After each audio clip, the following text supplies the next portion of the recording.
మత్తు ఇంజెక్షన్ల కేసులో ఇద్దరు డాక్టర్లను అరెస్ట్ చేశారు పోలీసులు. ఇటీవల చాంద్రాయణగుట్టలో మత్తు ఇంజెక్షన్స్ తీసుకుని ఇద్దరు ఆటో డ్రైవర్లు చనిపోయారు. శస్త్రచికిత్సల సమయంలో రోగులకిచ్చే అనెస్థీషియా ఇంజెక్షన్స్ ను అధిక మోతాదులో తీసుకోవడం వల్ల వాళ్ళిద్దరూ చనిపోయినట్లుగా దర్యాప్తులో తేలింది. దీంతో రోగులకు ఇవ్వాల్సిన ఇంజెక్షన్ ను బహిరంగ మార్కెట్లో అమ్ముతున్న డాక్టర్ జైపాల్ రెడ్డితో పాటు మరో వైద్యుడిని అరెస్ట్ చేశారు పోలీసులు.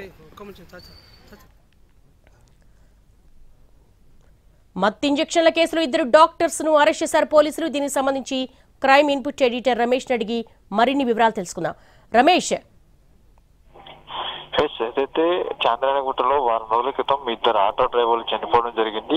దానిపైన పోలీసులు సీరియస్ గా చూసిన తర్వాత పూర్తి స్థాయిలో విచారణ దర్యాప్తు మొదలు పెట్టారు. అయితే మత్తు ఇంజక్షన్లు తీసుకుని వాళ్ళు చనిపోయినట్టు గుర్తించారు. అయితే ఇంజక్షన్లు ఎక్కడి నుంచి వస్తున్నాయో దాని మీద పూర్తి స్థాయిలో విచారణ జరిపినప్పుడు చాంద్రాయణగుట్ట పరిధిలోనే ఇద్దరు డాక్టర్లు, ఒకరు డాక్టర్ ఎండి కాగా మరొకరు మామూలు ఎంబీబీఎస్ చదివిన డాక్టర్, వీళ్ళిద్దరు కలిసి కూడా డాక్టర్ ఆపరేషన్ సమయంలో వేసిన అనెస్థీషియా ఇంజక్షన్లను వీళ్ళు ఆటో డ్రైవర్లకు అమ్ముతున్నట్లుగా వీళ్ళలోకి వచ్చింది. దీంతో పాటుగా ఆటో హాస్పిటల్లో పనిచేస్తున్న ఇద్దరు బాయ్స్ ద్వారా ఈ మత్తు ఇంజక్షన్ మొత్తాన్ని కూడా బయటికి పంపించి ఆటో డ్రైవర్లకు విక్రయిస్తున్నట్టుగా బయటపడింది. అయితే దీని వ్యవహారం సంబంధించి మొత్తంగా ఇప్పటికీ 5గురిని అరెస్ట్ చేశారు. ఇంకా దీనికి సంబంధించి ఇంకా ఎవరెవరు దీని వెనకాల ఉన్నారో దానిపైన పూర్తి స్థాయిలో దర్యాప్తు చేస్తున్నామని అటు అధికారులు చెప్తున్నారు.